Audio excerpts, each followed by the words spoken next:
food. Yeah.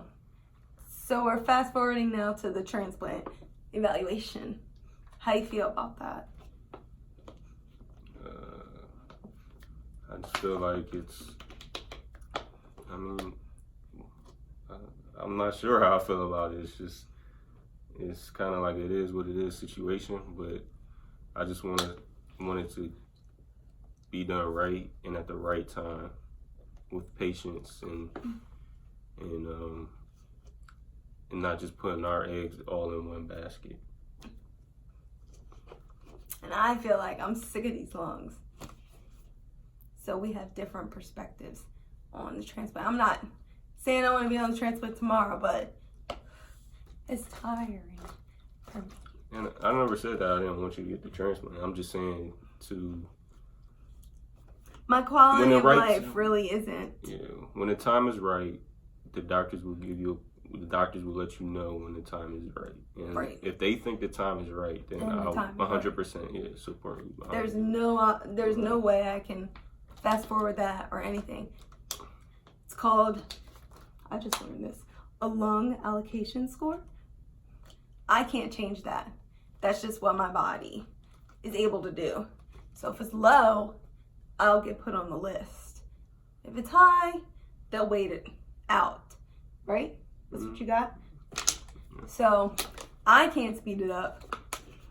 I know it's a big adjustment for my family and for me, but the quality of life I live right now is just, walk through a day when you're with me. Like, how do you see me struggle? Like, what do you see? Just have a hard time getting around, even just going to the bathroom. You lose your breath. My bladder's this small, so I'm up and down the stairs.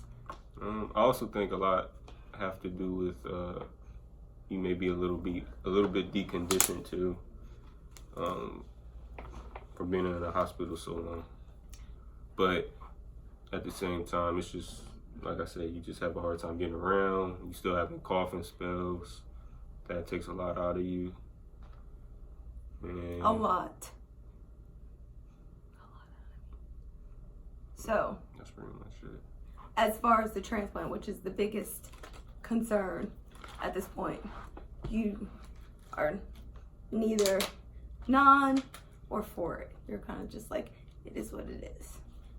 If I have to do it, I have to do it. Yeah, I just want it to be done at the right time, when it's necessary.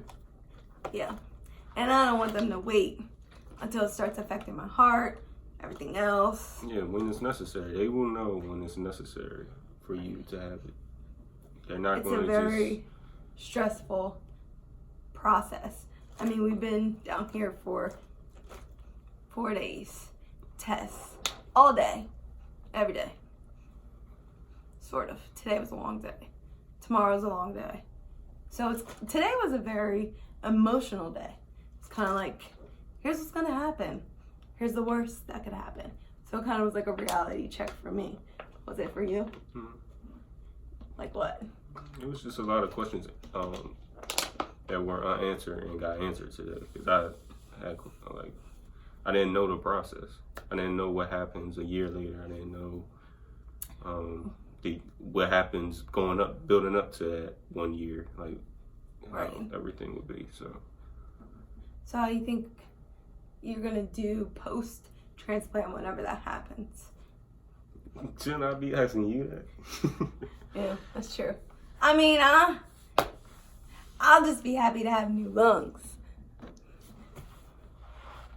Yeah, I'll be happy. I'll be worried that I don't die, but you are gonna be taking care of me. Yeah, I gotta do what I gotta do. You have a lot of support. My family's very supportive. Crazy, but supportive.